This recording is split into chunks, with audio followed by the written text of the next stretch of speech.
Hello everyone. इस video में हम लोग करने वाले हैं इलेक्ट्रोस्टैटिक के कुछ न्यूमेरिकल्स। ये वो न्यूमेरिकल्स हैं जो प्रीवियस जेई और नीट के जो प्रीवियस पेपर्स हैं उसमें ये न्यूमेरिकल्स आए हुए हैं। तो आप लोग इन न्यूमेरिकल्स को काफ़ी अच्छे से देखिएगा, क्योंकि इसमें आपको काफ़ी कुछ सीखने को मिलेगा जो आप लोगों के कॉम्पिटिटिव एग्ज़ाम में आपकी हेल्प करेगा। तो अच्छे से देखिएगा, और बोर्ड पॉइंट ऑफ व्यू से भी ये क्वेश्चंस काफ़ी इंपॉर्टेंट है, from CBSE point of view और आईसीएसई पॉइंट ऑफ व्यू। देखिए क्वेश्चन क्या है। क्वेश्चन है a charged ball B hangs from a silk thread S. तो ये है इस पर एक सिल्क का थ्रेड जिसको मैं एस लिखा हुआ, which makes an angle theta with the large charge conducting sheet. ये है हम लोगों की कंडक्टिंग शीट और ये है एंगल थीटा,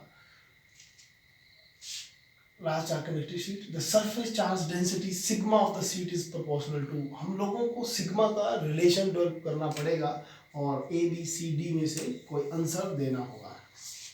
तो सबसे पहले आप लोग इस डायग्राम को अच्छे से देखें। ये है हम लोगों के पास ball B. Okay, this is ball B.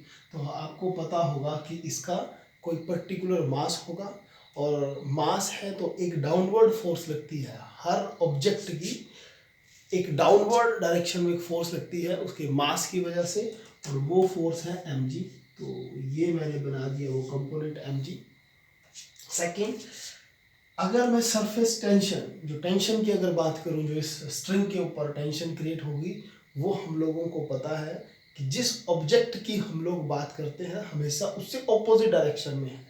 What it means कि अगर ये है मेरे पास कोई बॉल, तो अगर मैं इस स्ट्रिंग पर सरफेस टेंशन की बात करूं तो हमेशा इससे ऑपोजिट इस तरह ही सरफेस टेंशन लगेगा। तो ये है टेंशन।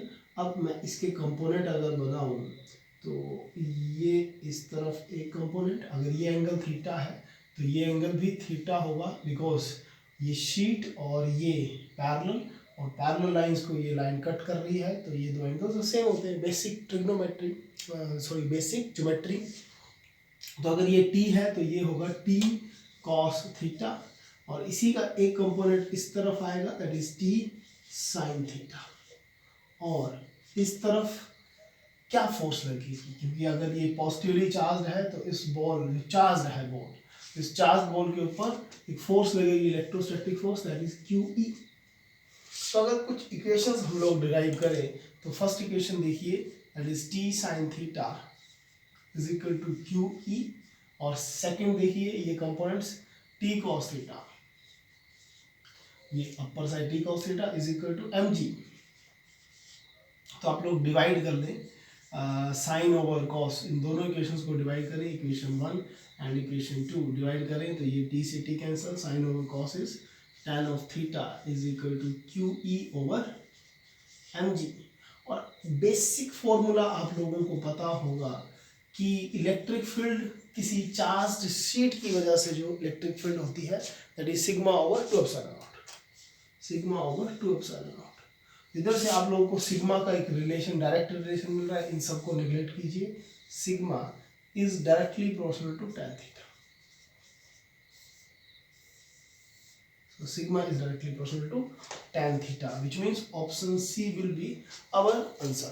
एक छोटा सा क्वेश्चन और था जो बेसिक आप लोग, मैंने बोर्ड पे लिखा नहीं है लेकिन आप लोग सुन लीजिए तो आपके काम आएगा। वो क्वेश्चन है कि अगर किसी डाइपोल को, अगर किसी डाइपोल को, तो डाइपोल क्या हुआ, एक नेगेटिव और positive charge separated by some distance. अगर उस डाइपोल को हम लोग एक नॉन यूनिफॉर्म इलेक्ट्रिक फील्ड में प्लेस करें, नॉन यूनिफॉर्म इलेक्ट्रिक फील्ड में अगर इसको प्लेस किया जाए, और नॉन यूनिफॉर्म इलेक्ट्रिक फील्ड वो इलेक्ट्रिक फील्ड जो हर पॉइंट पर इक्वल ना हो। सपोज कीजिए इस पॉइंट पर इलेक्ट्रिक फील्ड है E1 और इस पॉइंट पर इलेक्ट्रिक फील्ड है E2, इस पर फोर्स लगेगी QE1 और इस पर फोर्स लगेगी, दैट इज QE2। अब E1 और E2 अनइक्वल है तो क्या होगा इस डाइपोल के ऊपर, ये भी एक क्वेश्चन है। इस तरह से क्वेश्चन पूछा जाएगा कि अगर एक डाइपोल को नॉन यूनिफॉर्म इलेक्ट्रिक फील्ड में रखें तो क्या होगा। एक आर्टिकल हम लोगों ने पढ़ा था जो आप लोग वीडियो में चेक कर सकते हैं कि अगर किसी डाइपोल को यूनिफॉर्म इलेक्ट्रिक फील्ड में रखें, वर्ड्स को अच्छे से सुनिएगा, यूनिफॉर्म इलेक्ट्रिक फील्ड में रखें तो वो टॉर्क एक्सपीरियंस करता है। लेकिन अगर नॉन यूनिफॉर्म इलेक्ट्रिक फील्ड में रखें, दैट इज डाइपोल को नॉन यूनिफॉर्म इलेक्ट्रिक फील्ड में रखें तो क्या होगा? अगर डाइपोल को नॉन यूनिफॉर्म इलेक्ट्रिक फील्ड में रखा जाएगा तो आप लोग याद रखिएगा कि नेट फोर्स अब जीरो नहीं आएगी। तो ये इसी डायरेक्शन में जो बड़ा होगा, अगर इलेक्ट्रिक फील्ड E1 सपोज कीजिए E1 is greater than E2, तो जो बड़ी होगी इलेक्ट्रिक फील्ड उसी डायरेक्शन में वो ट्रांसलेशनल फोर्स एक्सपीरियंस करेगा, प्लस टॉर्क भी उसके ऊपर लगेगी। एक बार फिर से रिपीट कर रहा हूं, अगर E1 is greater than E2 तो ये डाइपोल इस डायरेक्शन में फोर्स एक्सपीरियंस करेगा कि नेट फोर्स जीरो नहीं होगी, साथ ही ये टॉर्क भी एक्सपीरियंस करेगा। तो अगर डाइपोल को नॉन यूनिफॉर्म इलेक्ट्रिक फील्ड में रखा जाए तो वो टॉर्क के साथ साथ ट्रांसलेशनल मोशन भी एक्सपीरियंस करता है। आई होप आप लोगों को ये 2 क्वेश्चन समझ आए होंगे। अच्छे से इनको सोचिए, डिस्कस कीजिए, इस तरह के और क्वेश्चंस कीजिए। Thank you.